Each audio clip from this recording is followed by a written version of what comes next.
Hello. We'll wait for everyone to get on. Hope you're all having a blessed day.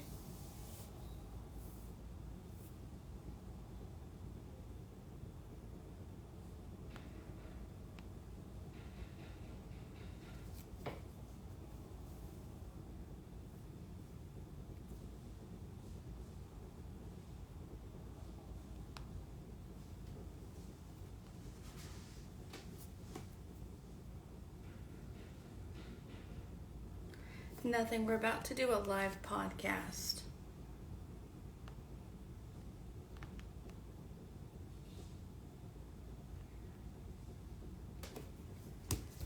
There's Becky.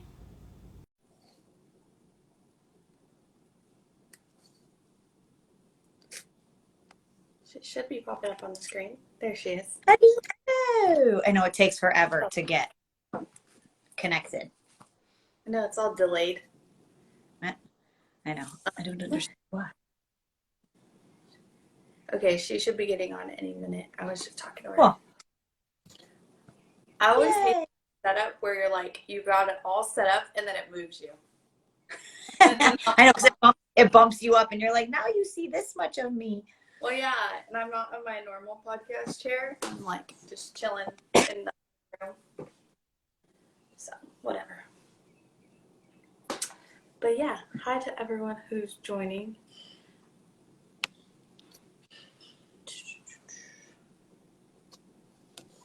Hi, how are you? I think I broke a little bit of a shadow ban by not really using my account like the last 3 days. There you go. So I got like a little bit of a break on shadow banning for now.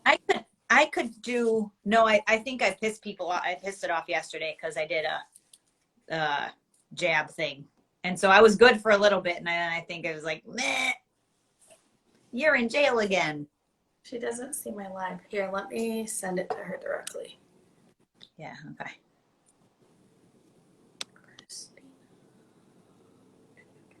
Kristina. Yeah, this will be cool. We met this lady last week at a conference. We went to a women's conference and we're like, we've got to bring her on because her story is amazing. So she's new to using live. Yep, no worries. Y'all got to start somewhere. Right. I think this will be her first live actually. Yeah. Hey, C, how are you? Hello. Same.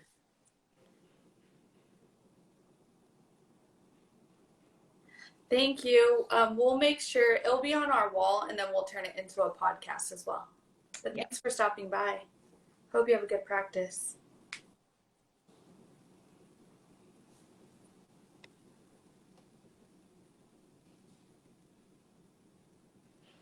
Oh, there she is. Okay, sweet. So let me request her.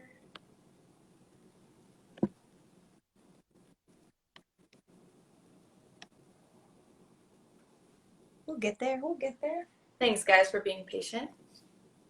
There we go. She should be popping up any minute. Yay, we did it. I figured it out. That's all right. Yay. Took me a minute. Nope. It's all good. Once you kind of get the first one, you're like, oh, so that's how they do it. Okay. How are you doing today? Good, really good. Excellent. Thank you so much for coming on and joining us. We met you last week at the Mess in the Middle, and we're like, we need to bring you on and share your story for many reasons, so that hopefully people listening, if nothing more, can send prayers. If something more, can donate or offer some stuff up to you. And again, like Bridget had mentioned before, May is Mental Health Awareness Month. And so we just need, when we have messy middles and we're have issues going on, we think it's really good to have a group of people willing to step up and to listen to your story and to circle around you. So thank you so much for coming on to our live that hopefully we'll be able to change into a podcast later so more people can listen. Thank you so much. I really appreciate it. I'm in a much better mental state this week. I think I should be. I can keep it together a little bit more than I did last week. Totally understandable. Totally understandable. And if not, it's okay. Like, if y'all have those kind of days, and right now, True. like, you and your family have endured a lot in such a quick time frame. And so it's us as a community where we have to rally around one another and be there for each other. So even being able to hear you speak, and you didn't really know you were going to get up there and speak. And so you even having the courage to do that, and then to come on here into a whole new world of social media and even share the stories that you're going to share, it takes a lot of courage. So again, thank you for even having these conversations. And I know we're going to go into some other conversations. So again, my heart and prayers, everything goes out to you and your family as well. Thank you so much. So I'm sure people who are watching are like, what are you ladies talking about? Like, why are we praying and what is happening? What's going on? So can you give the people who are on and future viewers some background of what happened to you recently over the last month? So on April 24th, we had been camping for the weekend and came home from camping, and we had maybe probably only been home 5 or 6 hours at most. Like I was doing laundry, husband was asleep on the couch. It was later at night. It was about 10:15 probably. And we had 4 kids, four of our 9 children still live at home with us. And so we had our 4 youngest children that were at home with us, and my 2-year-old granddaughter that was at home with us. And she was asleep in one of the bedrooms.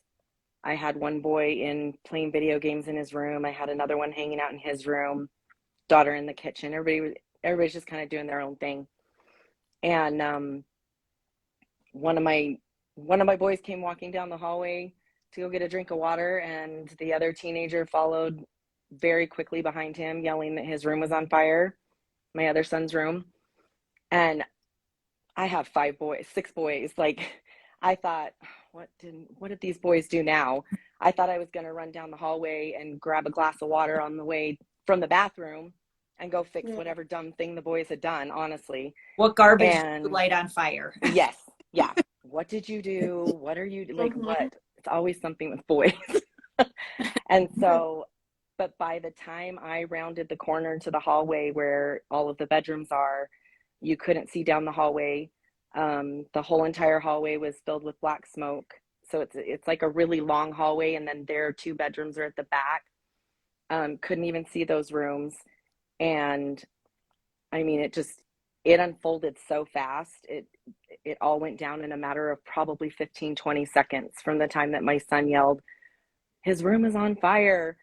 And everybody kind of figured out what was going on. And we grabbed people and we were out of the house as fast as we possibly could. And by the time we got to the front of the house and got outside, their room was up in flames. I mean, there were flames just barreling out of their bedroom. So it happened really, really fast. And wasn't there a little girl? Yes. My 2-year-old granddaughter. So everybody, and it's interesting when you kind of like play trauma back and when you kind of like relive those things, and I can kind of like see everybody's piece and what everybody was doing and how it kind of all unfolded. Because every one of the kids could not have done anything more perfect than they did for us to, nobody lost their minds, nobody lost their head, nobody was like not in control of at least knowing what we needed to do. Yeah. And so, yeah, my boys had come out of the room. My 17-year-old daughter had followed close behind. My other daughter was in the kitchen. My 17-year-old and I ran and went and got the baby. And we kind of all just like out of the house at the same time. Like we were all just out. So that was the 2-year-old was completely unfazed by the whole thing. It was, I still laugh about it because she doesn't even like loud noises. Like, she doesn't like if you turn the blender on in the kitchen, you know, she like flips out. And she's just sitting there like, hey guys, what's up? You know, as we're pulling her out of a smoke filled room. So, and it's not smoke like I don't think you would ever experience in any other setting. It is like black. It is black, black. You cannot see. Like, it's terrifying. It's like out of a horror movie, really. So when they say to like blindfold yourself and try and get out of your house, Yes. joking. Yep. That's not a joke. It's not a joke. Yeah. And it happens so quick. Like, I know when I spoke with you last night, even me coming home from my dad's playoff games, and we were out in Glendale, and we were on our way back from Peoria, and on the news, the I-10, they had shut down both sides of the freeway.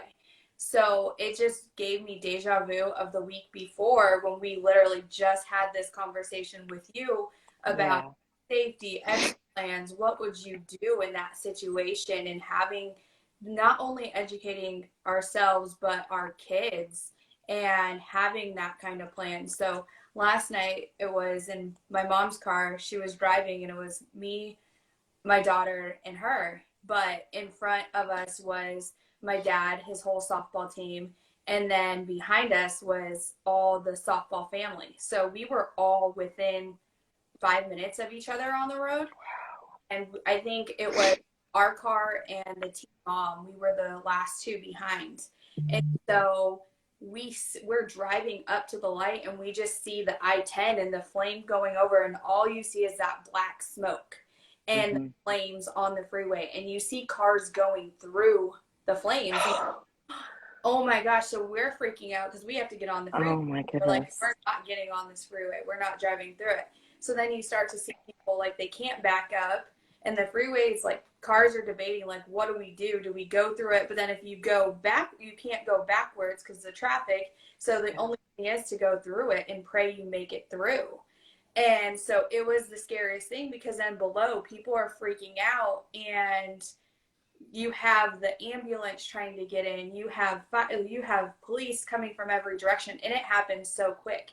And so luckily, like, we're calling to check on my dad and all the softball girls and the other girl coach, and they happen to call us at the same time and say, whatever you do, get on the freeway now. They're about to close down the I-10.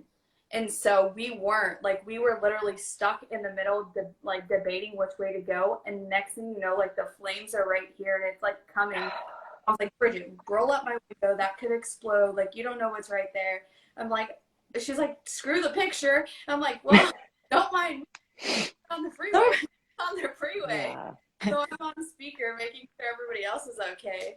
But like, my mom's freaking out, and we're just all calm, and I'm like, Mom, just get us on the freeway. Like, Dad and them said, get on the freeway. So then next thing you know, like, we got on, and then fire and all that come behind us and shut down the whole freeway. But even just like that, it sat back, and as I was texting you last night, I was like, this is crazy, because we knew we were doing the live today, and I'm like, it literally gave me deja vu of having that conversation of, like, we had the whole car ride home, like, what would you do in that case? And so we had this whole conversation again, even on a freeway or on the road. If that was to happen, what would you do? So but there's something about your story that you didn't bring up that I think is really God.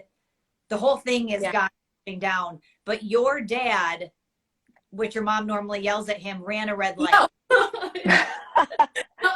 It is, but that's okay, whatever. But yes, we won't give all those fine details, but yes. But I mean, he was going through, and he got the girls out. The point of that is he got the girls out before it became an issue. He could have had an entire van full of girls. Yeah. Yeah. Just timing too. And my mom was freaking out because we didn't run a light. And so, like, and Grand Ave is like a huge it's a huge intersection. So we run it. And so that's how we got stuck behind. And so then I was telling my mom, like, you can't be mad, like, the timing of it and how it happened. And like, all you can do is thank God we all got on and out of it safely. Yep. And so, yeah, the Grand Ave intersection is huge. So even having that conversation with you, and going back to safety and just what that looks like, and even what after that happened and the conversations and the emotions with your kids, if you don't mind sharing even those conversations and the importance of even having a safety plan. You know what's funny is I posted a few days ago, you think of a lot of things after the fact, and I thought a lot about, I knew that God, like literally everyone, like I said, every one of the kids did perfectly what they should have. And we did not have any kind of plan in place. We have never, I don't think we have ever had a conversation about how we would get out of the house if the house caught on fire. But I remembered earlier this week, as I've been talking to my family and stuff like that, it's actually something that my dad instilled in us when we were really little. And I didn't really truly realize it until this week. I realized it here a little, but the impact of it is so much more clear this week, obviously. But from the time that I was really little, I remember being in kindergarten and we lived within walking distance of the elementary school. And I remember begging my dad, all the cool kids walked home and walked to school. I wanted to be cool and I wanted to walk to school. And he would, and I'm the oldest, so hi, that's scary. Just let your 5-year-old go walk down. You can't nowadays, like, but back then, you know, people walk Right. to school.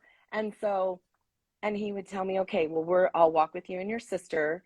So I know that you know how to get there and that you know how to, you know, what to do, how to cross the street, all that kind of stuff. And as he walked with us, I will never forget this. And he's done this my whole life. As we were walking, he would say, what color was that guy's shirt? What shirt? What guy? He said, oh, you're not ready. You have to pay attention to everything all the time. You have to be aware of your surroundings. What color was that car that just went by? Nope, you're not ready. You have to pay attention. So without even realizing it, it's something that I've done with my children. When they were little, when I had all my little kids at home, we lived way out in Queen Creek by ourselves. And I was terrified as a stay-at-home mom. What if something happened to me? What if I went down and I have all these little kids? Would they know what to do, even to get help for me, if I wasn't able to call the police or to go next door or whatever? So I've had conversations with them their whole lives. Yeah. Even my driving kids, we used to live up north, and so we'd drive the canyon back and forth between Globe a lot. And I turned to my 17-year-old daughter and I said, what would you do if you looked over and I was passed out in the middle of driving? She was like, don't talk like that. And I said, no, I'm serious. Let's talk about it. Like, Yeah. really, truly, what would you do? Let's talk about if you're in the middle of the canyon.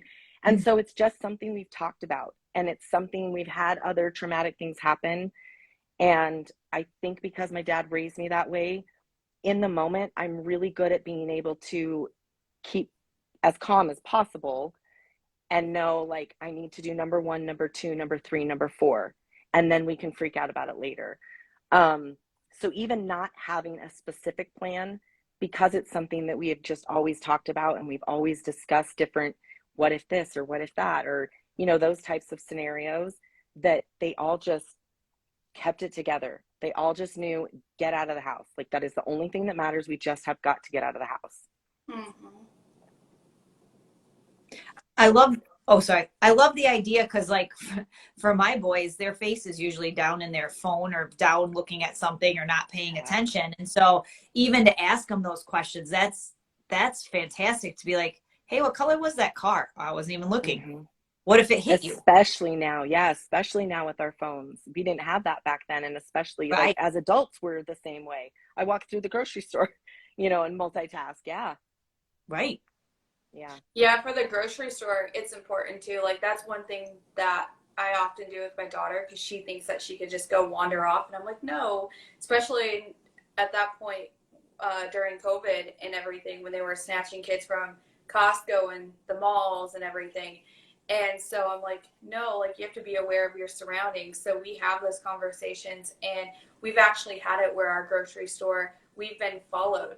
And so if she can sense it and I can sense it, we actually will either wait at like the customer service area, or we'll ask like a manager or someone to walk out to our car with us, or just to like watch, and I'll give a description of who's been following us around the store or whatnot.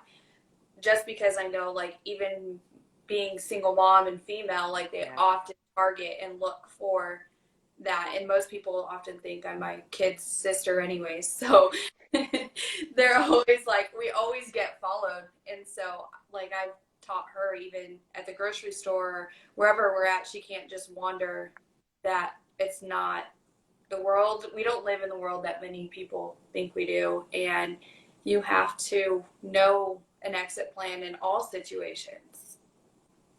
Yeah, for sure. And I think it's hard because I think at first, like when you talk to your kids, sometimes it scares them. I was like that a little as a little kid, like, oh, don't talk to me about that. That's really scary. That scares me, mom. Don't talk to me about it. But the more we talk about those things, the more it feels normal to talk about those things and the less scary it feels. And then I think that that's where we're able to like keep our heads cool and be like, okay, we just need to go this way, or okay, we just need to go wait at customer service or whatever. That it feels a little bit more normal to it just clicks in, I think. Yeah, absolutely.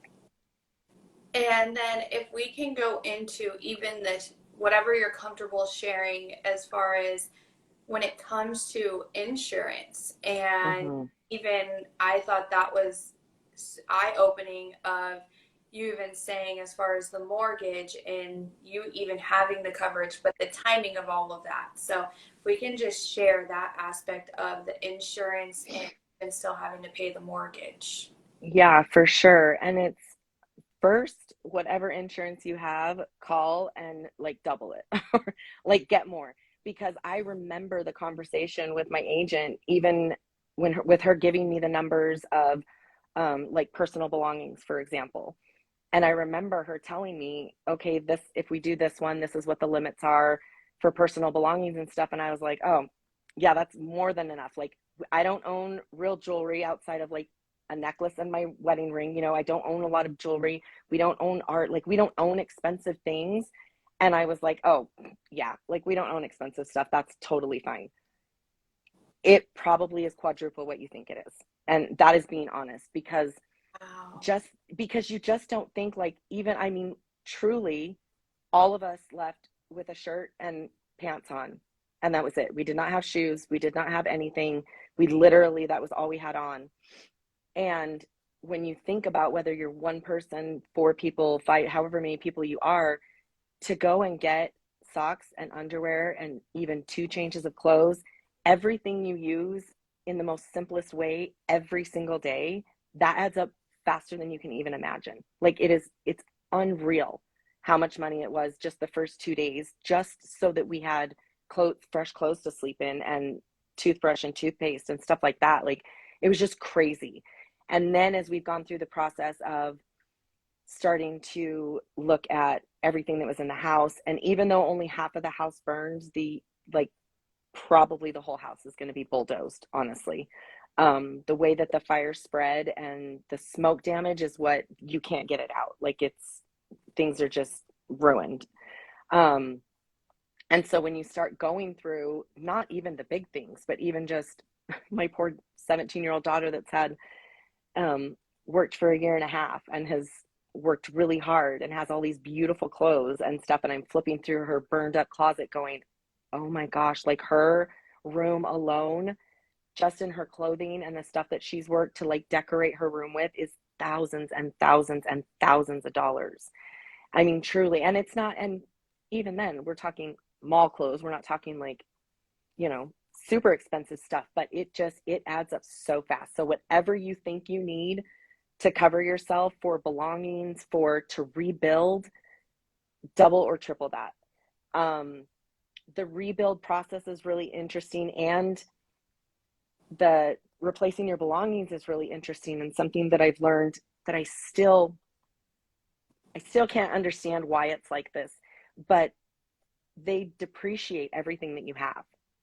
So when you turn in, I had this many pairs of jeans, or I had this painting on the wall, they look at how long have you had that? How much has that depreciated for a pair of pants, for a pair of shoes? So every single thing you own, they're saying, oh, that's nice that you paid $100 for it. It's depreciated. You've had it for so long. Now it's about worth 20. Even though I still have to go spend $100 to go get that back, they're only giving you a portion of what that cost you. So So truly the limits on your coverage, I would say, like, immediate. I mean, I even called our life insurance guy like 2 days later, and I was like, up all of our limits, like take Yeah. everything up, because you don't ever think this stuff happens. And so it's not something you sit down and put on paper and go, oh, I should think about how much it costs for me to replace every single item in my house if it burned down. That's not a fun experience. Nobody wants to do that, you know? So that's been really hard. The living arrangements, you know, they got us into a place really quick, but like you mentioned, something that you don't think of, the mortgage still has to be paid. Whether there are four walls standing or not, those bills still have to be paid. And that's not something that you think of either. And so it's all those little things. You just can't even comprehend all the stuff that you don't know until you don't, until you know. And it's Yeah. just that's been the biggest shock, I think, of all of it, is trying to wrap our heads around what's going on, what we have to do next, what this next year is going to look like for us. It's just all of that. It's a lot. It's a lot to pile together. And it happened so quickly too. So just again, thank God you guys all made it out safely.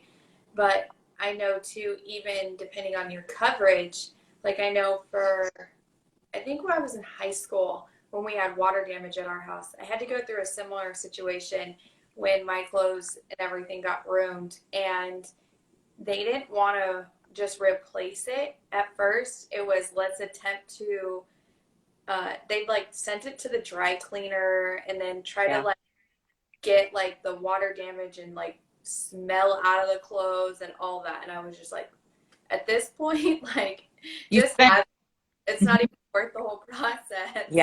Yeah, truly. And that's been something. It's really strange because the saying is like, home is where your family is, home is where we are.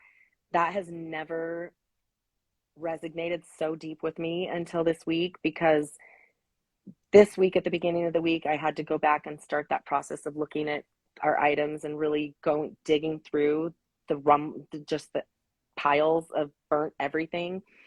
And we haven't even been in that house this long. It's only been about 3 years, but it just didn't feel like home anymore. It does not. It just feels like a building. And our hotel room feels like our home. It feels like we're comfortable here. It's tiny. We're on top of each other, but it feels like home. And that just doesn't even feel, it's weird. It's a really strange thing, but it just doesn't even feel like our home anymore. And it's rough, man. Nobody wants to go through that. I'm sure. Same thing with the flood. It's just, to see your whole life in just piles of rubble is a really hard thing to process. Well, too, even just like your kids and like the childhood memories, like all of that stuff. And then like even like if you had passports put away or different things like that, it's like you lost all of that. And having to just go through all of that process, like that is very time consuming. But then even on top of that, you still have bills coming in, and we often, especially in today's society, don't take a step back. And so many people are very materialistic. And so even just taking a step back and being present and just saying, wow, this could happen to me. This could happen to your neighbor. This could happen to anyone. And just remembering even those little things and enjoying like what we do have. But if we can even go into like the mental health side of it, and like, because it affects your children and you as well, and your husband, and having to stay strong and hold it together, not only for the household, but for all of your children too, and allowing them to deal with those emotions as well. And before we go into that, because one thing I did want to mention that I didn't is, like we've talked about how fast it went, and you saw just with your experience how fast that goes. And I want to be very clear. I don't care about anything that's inside that house.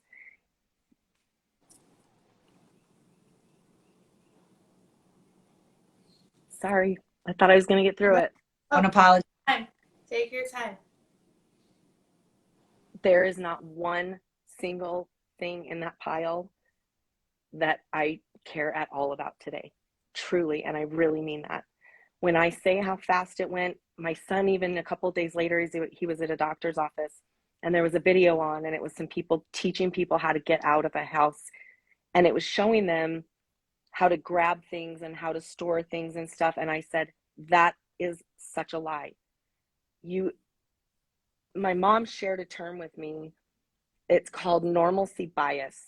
And I looked it up, and first responders refer to it as negative panic. When you go through something like that, your brain cannot comprehend really what's going on. And that's when you see people that run back into their homes to get, my daughter, I didn't know until a couple of days ago, told my mom, I think I can run back in and grab my keys to my truck. You're watching your house burn down. And I remember because her truck was in front of the house, and I remember telling my husband, do you think you can move the truck? And he's looking at me going, no, Kristina, like, no, the house is on fire. And so your brain has a really hard time comprehending what's going on. And if that's part of your plan, I think, this is just me speaking, if that's part of your plan is, I'm going to grab the photos, I'm going to grab this, and then I'll be out of the house, please, nothing in that house is worth it.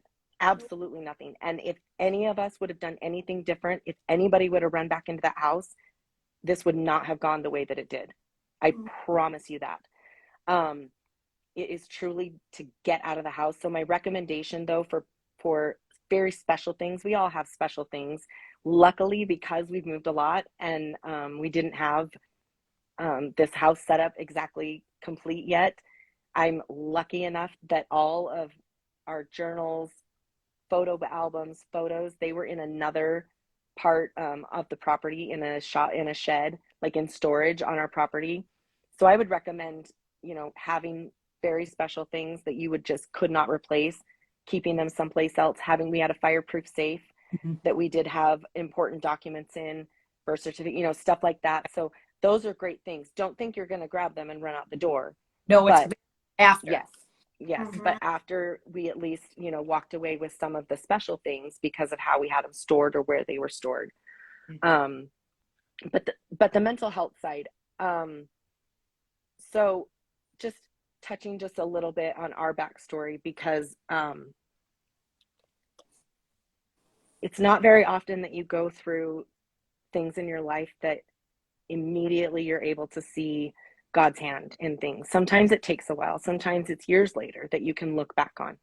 And from the day after this happened, we have been seeing very clearly not only the miracles that have been taking place from the moment that we all got out okay, but things that God has been putting in place over the last year to get us to a place where my husband and I could get through this mentally and spiritually. Tomorrow is actually my husband's, I think 19 months sober tomorrow. Thank you. Congratulations. Thank you. It's been, he chose to get sober about 3.5 years ago, and then relapsed really shortly during COVID.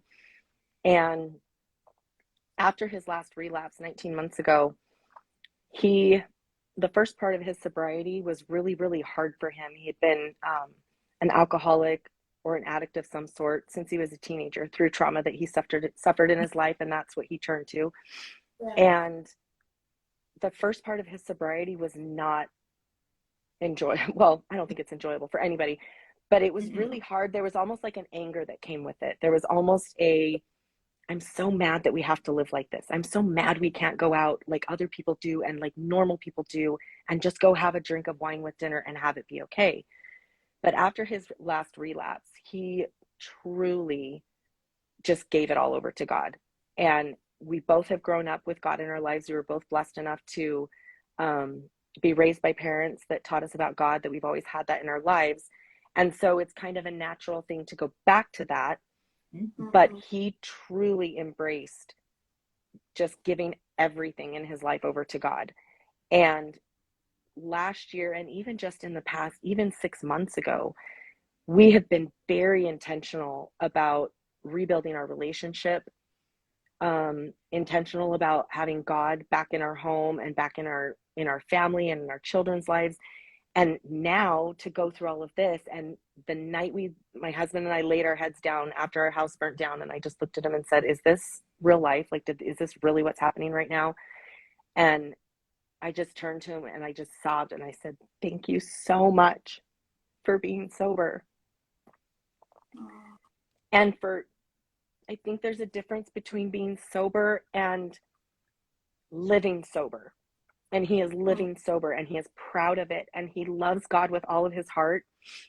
And if he had not made those decisions, if he had not put those things in place, this would have beat him down. There's no way he could have survived this. And I don't know if I'm pretty dang strong. I wouldn't want to survive this without him. I wouldn't want to do this without him by my side.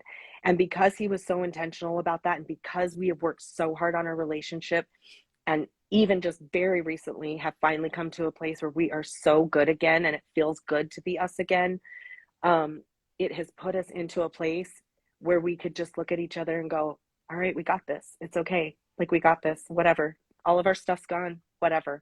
We all made it out okay. We're going to live another day sober. We have our family, we have our health, and I don't care about anything else. So I think opening yourself up to what it is that God has planned for you. I heard a really great sermon one time that our life is like standing in front of a river. I'm probably going to butcher this, but our life is like we're standing in front of a river and we're watching these things that are flowing by in front of us. And we're trying to figure out, do we step over it? Do we walk through it? How do we deal with these things? And we're looking at what's right in front of us. But what we forget is that the stuff that we're looking at right in front of us, God has been doing and putting into place way, way, way upstream. And he put those into place a long time ago for us to be able to look at it right where we are. And so I see that so clearly, that for us to work on all of those things and work so hard on all of those things, I don't know how we would have gotten through even last week. I really don't. I really, truly don't. Super grateful for him for making those choices and those decisions, because it's really easy when you, even day-to-day life with a spouse and with a companion and with family and with children, it's easy to pick and pick and pick and look at all those little tiny things, the socks on the floor and the this and the that. And you have to be intentional about how you want to live your life, and you have to be intentional about your relationships and about God, because we can't, especially the world we live in, we can't just float through life and think that it's going to be okay. It takes work. It takes really hard work. It really does. Absolutely. It takes you even having the patience and even being there as a support system for him as well, especially going through those roller coasters. I know in my family alone, I have family members from alcohol and drugs who are addicts. So those emotional roller coasters and the highs are, there can be some days where it's fine, but then especially if they relapse in that whole 60 to 90 day and going back to the same pattern, and you never know what you're going to get. So that alone takes a lot of patience and strength. Even you sticking that out and being there for him, to know that he has someone by his side and he's not alone, especially for your children, to see you guys even fix your marriage and be even stronger as a family, especially after now the fire and you losing literally everything that you have. And then looking back and reflecting, and how you say, like, that home doesn't even feel like home anymore. You guys being in the hotel, how that feels like home, it's because you have your faith in your family. And at the end of the day, none of that other stuff matters. And it's the simple things of just being grateful that you're alive and you have one another. And so, again, it takes you as well with the strength and the patience of holding it all together. And not only, like, say in some marriages where it might be the female and the husband's being the strong one. So again, it takes both. It takes everyone to do their part and build that strong foundation to have a solid family foundation to continue to build and show your children. Absolutely. And, you know, and I didn't even know that it was Mental Health Awareness Month this month. And alcoholism and addiction is a mental illness. It really, truly is. It is the way that their brains are wired, and to have to learn to live a different way to deal with the way that their brains are wired. And I think that because we're touching on this, if I could give any advice about that, the best thing that I did for myself and for my husband was I learned about it. I went to AA meetings with him. I read the Alcoholics Anonymous big book. Like, I dove into learning about what this disease is and what it means and how it impacts people. And I cannot express that enough. Whatever anybody is dealing with, when it is a loved one or yourself, the more you learn about it, that is what gives me the patience and gave me the grace. And I am not perfect. I've had to learn a lot of things over the last 3 years. But you're able to see things in a different way if you can learn about it and understand it. And I think that was the best gift I could have given myself or my husband or my family, was to take the time to learn about what it really means. And it also puts you in a situation where if you can learn about those things, it's easier to kind of like disassociate yourself from it, and to be able to take a step back and realize, like, okay, this is a mental illness. That doesn't define him. That's not who he is. It's something he has to struggle with, and it's something he has to fight all the time in certain ways. And this is what he needs for love and support. This is what he needs to be able to feel supported. But it's not who he is. And I think when you learn about it, that's how you're able to deal with it better, because it kind of removes you from it in that way, if that makes sense. Yeah. It really does. And it's kind of like that, what you were talking about earlier. The more you talk about things or dive into them, then you're more prepared for them. And it's the same thing. You could pretend that, oh, he has an issue and take care of it, and yeah, I'm here to support you. No, we've got to, I'm going to use the term normalize, but it's not really what I mean. But when you make it part of what you know, when you bring in all of that information, then it becomes not a battle, or at least a battle you're ready to fight, because you have all of the information and now you know where you can go with it. It's kind of the same thing, kind of the theme of what you've done in your life. Care yourself. And I love to use, and I don't know why, but I find it's easy to use this comparison. I love to compare it to being a diabetic. If you found out that your person, anybody in your family, somebody you loved, was diabetic,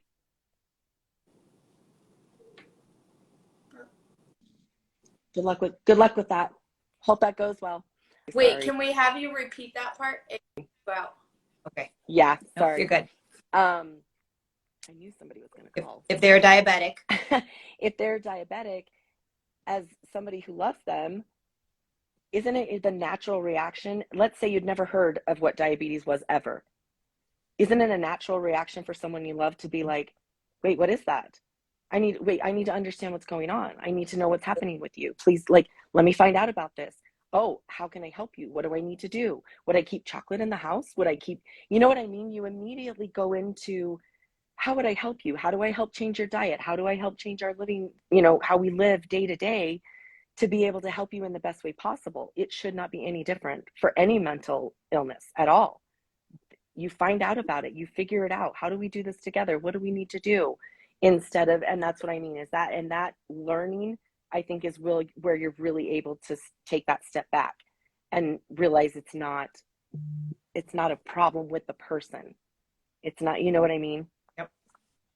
Yeah, it reminds me too of even the first Mess in the Middle that we went to, and one of the speakers was talking about walking with others in dark places and just really learning from one another, and knowing too, even like you can use it and relate it to everyday things, even when it comes to relationships, whether it's understanding that person and how they grew up, not only in the family dynamic, but also the culture. Mm-hmm. And knowing that what's normal in your house might not be normal what's in my house. So even just looking at those aspects too of even childhood trauma, and most people don't even realize little triggers and things, why they react to certain things the way that they do. So when you go back and you start to go inner and really heal and figure out what's even going on with yourself and learning more about yourself, then you even start to recognize little things that you do, or why, if you had addiction in your family, and just seeing different dynamics as well, and being able to understand and know that, especially when it comes to mental health, everyone's brain, especially when they're under the influence of something, whether it's drugs, alcohol, the casino, porn, whatever addiction, everyone has an addiction of something. So when you narrow that down and understand and see that perspective and help that person, or try to get help, but again, to do know that you can't always force help upon that person. They have to want it for themselves. But just even as you said, how you would go to the AA meetings and be there for support, that's huge. Yeah, and that's, I think, where the learning comes in again, right? Mm-hmm. You know, learning what it is, what it means to be, especially when we're talking about alcohol, you know, alcoholism and addiction. There's a really fine line between enabling and supporting. And it's, if you don't know, if you don't educate yourself, if you don't learn what that is, if you don't learn what it means to enable someone, if you don't learn, families do what they think they're doing is the best thing for that person. And they have no idea it's the worst thing they could be doing. And that's where educating yourself and learning about the disease, learning whether it's bipolar, whether it's depression, whether it's any of the mental illnesses that we have, learning about it is where you have power. And where you're, and learning about his has also made me turn inward and look at myself as well. And we've gotten a lot of that through counseling and stuff like that. And I think embracing it is a big deal too, to be able to say, instead of feeling shameful, instead of feeling like there's something wrong with you, to embrace it and be like, you know what? I have ADHD. I am a grown woman. And we could sit and I'll do a whole podcast on how hilarious it is that I have ADHD and all the stupid things that I do that drive my family crazy, that I just learned about in the last 5 years that I had no idea. But you have to embrace that. And I had to go, yep, this is what's wrong with my brain. I need to learn about it. I need to understand it, because how am I going to fix anything if I don't understand it? How am I going to ask other people to help me with whatever it is that I'm suffering from if I don't understand it? So just that knowledge, and that it's just so powerful, and to embrace it and not to feel shameful about it. Like, we are all messed up in our own. We are all messy all of the days in all of our own special ways. Start talking about Yes. And we just have got to like give each other a big, huge hug and say, I love your mess. Let me tell you about my mess. And it be okay. And it just be okay. Well, and too, knowing that it's okay to not be okay and ask for help. I know that when we saw you, and I know too, like, I know I do it, is I don't like asking for help, and I'm always one to be the one helping everybody else. Yep. And just give. So even when we met you, and just being able to like say, like, give you a big hug and say, it's okay, like, let us help you.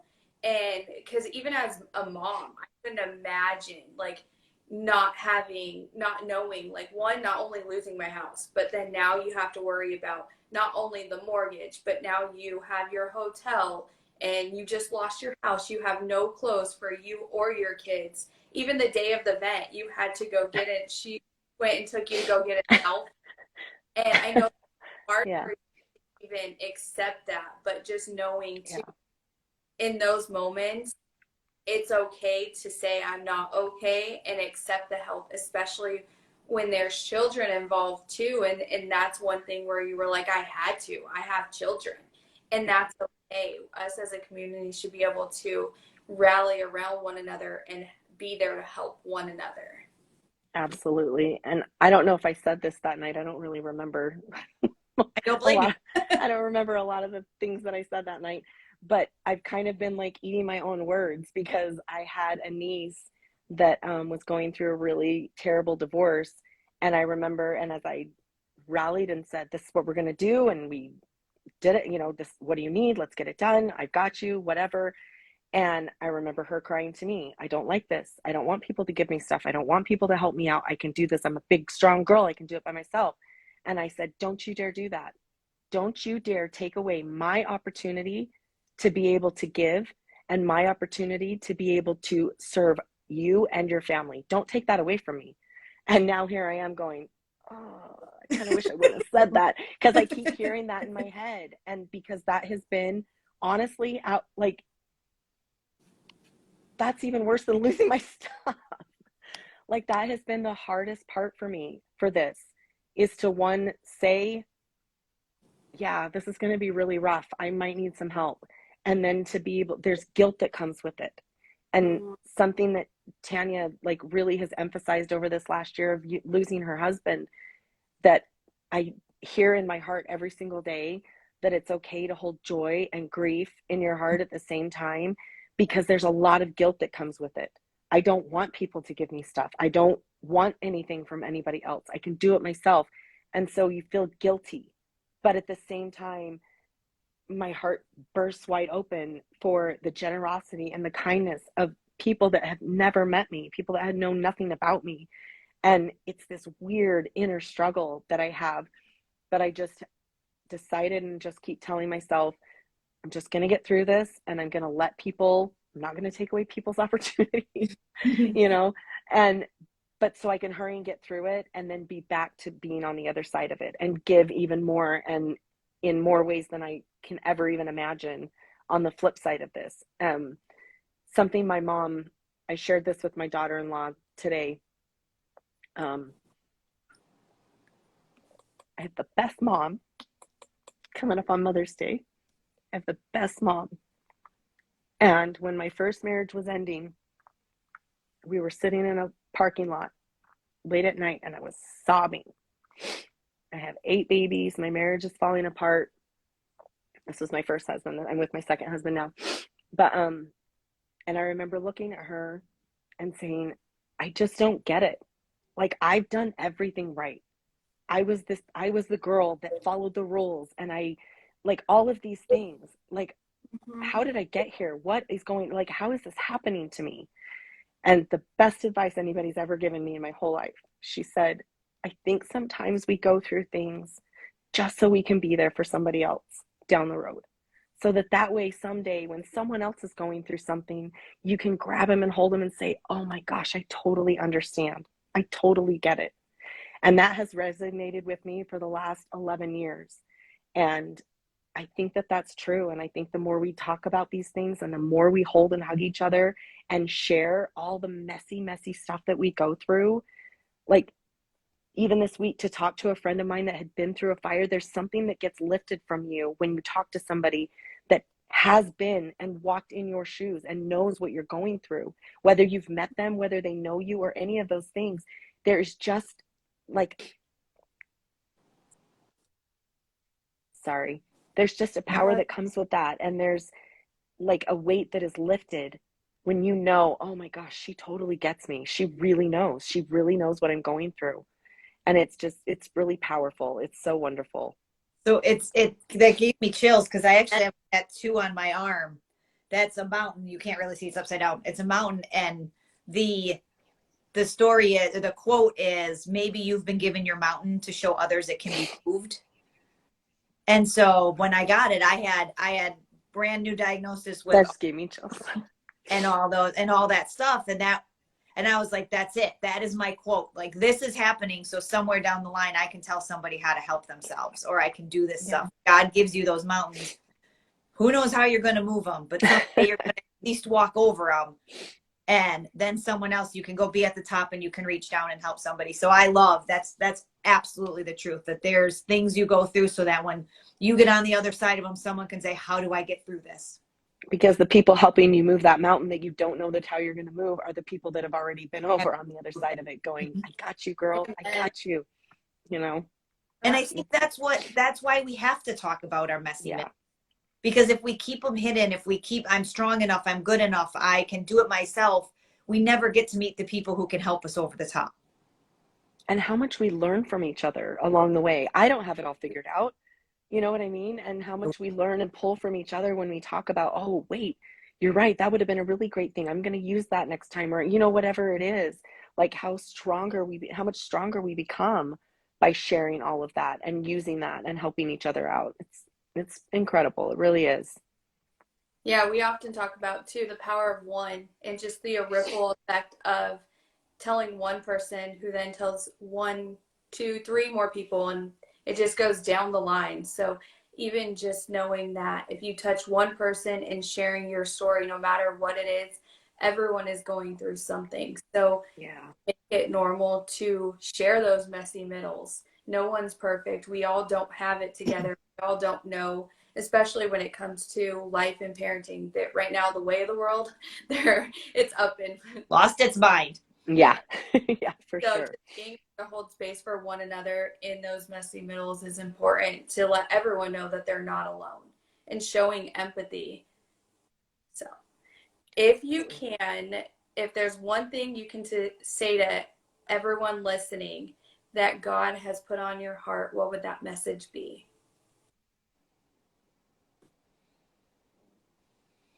I think to love your people.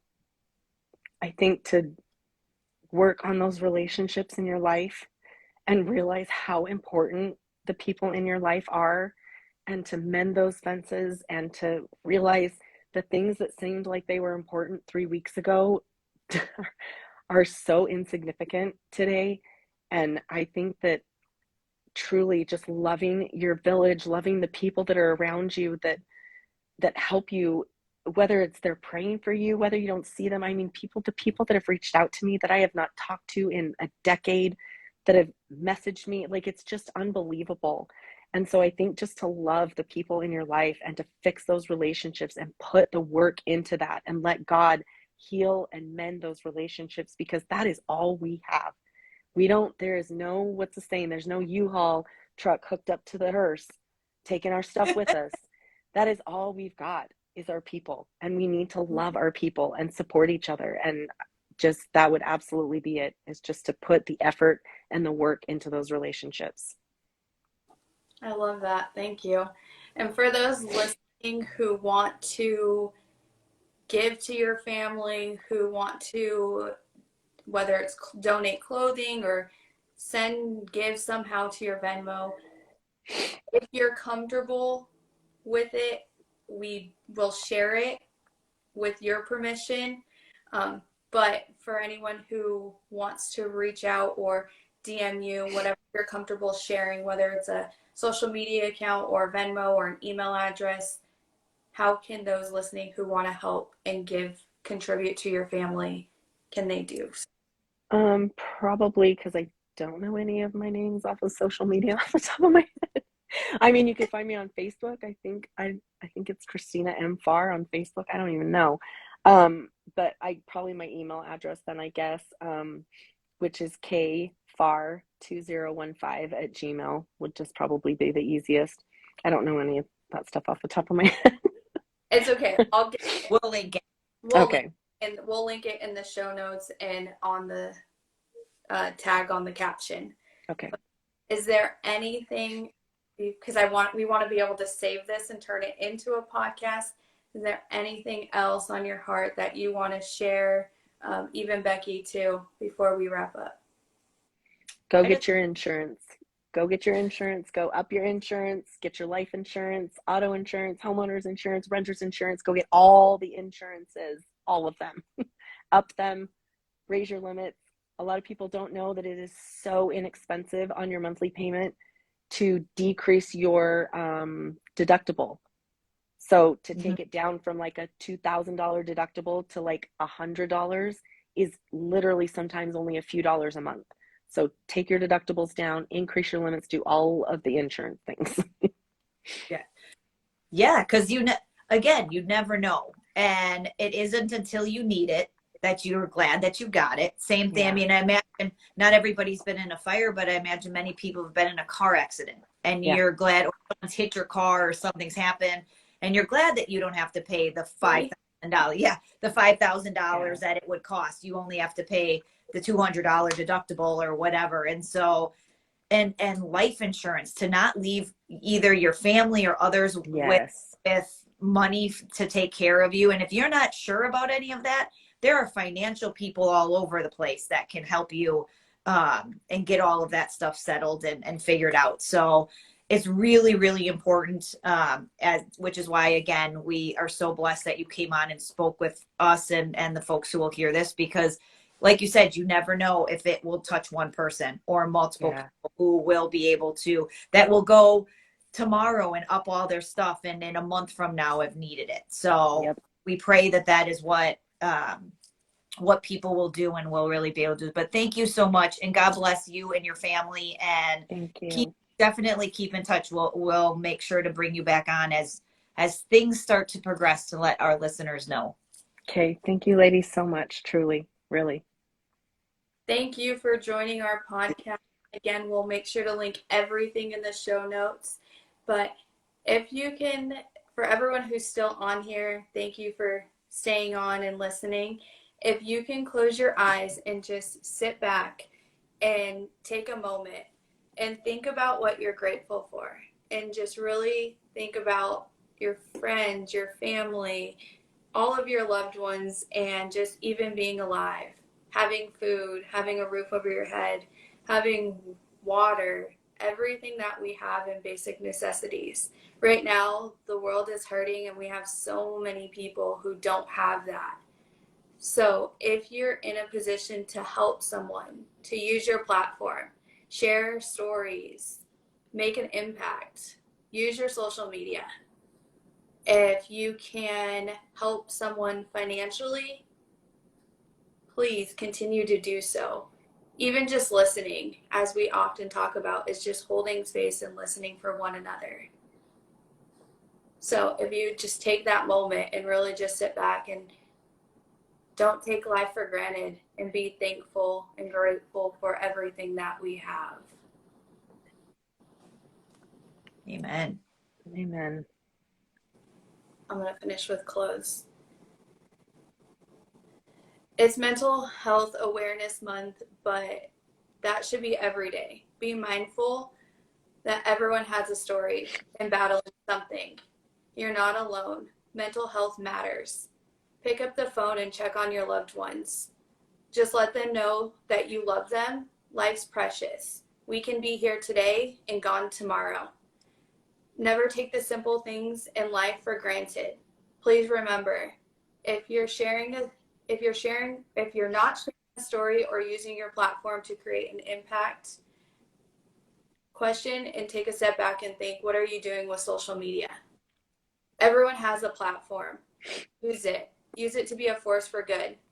Perhaps you were born for such a time as this. Start your today and change your tomorrow. We have no future if we don't protect our children. We have a duty to protect the innocent. If we don't, that blood is on our hands. Everyone has a story. Together, we must rise for humanity and the children. It starts with one person. It starts with you. Be present. Put down your smart devices and listen to your children, friends, family. The world is hurting. We all have a story. Again, you are not alone. Be bold, be you, be your own kind of beautiful. Stand tall, speak your truth, and the world will adjust. They can't take your voice. We want to hold space and take a moment of silence for those dealing with mental health, adversity in their life, those who are just waking up and breaking programming, those who were abused sexually, mentally, physically, those who had their innocence stolen by the corrupt systems, CPS, foster care, in your own family, a trusted adult figure, a boyfriend, a girlfriend, a loved one, whoever it may be. You are strong. You are beautiful. You are enough. And we're sorry for everything you've endured. You have a powerful voice, and we pray one day that God gives you strength when you're ready to speak your truth and shine your light. Never let anyone dim that light. Know we are here for you and you're not alone. As always, survivors, we hear you, we see you, we stand by you. Sending you love, light, and prayers. Love, Save Our Children podcast. Bye, everyone. Thank you. Bye. Thank you. Thank you.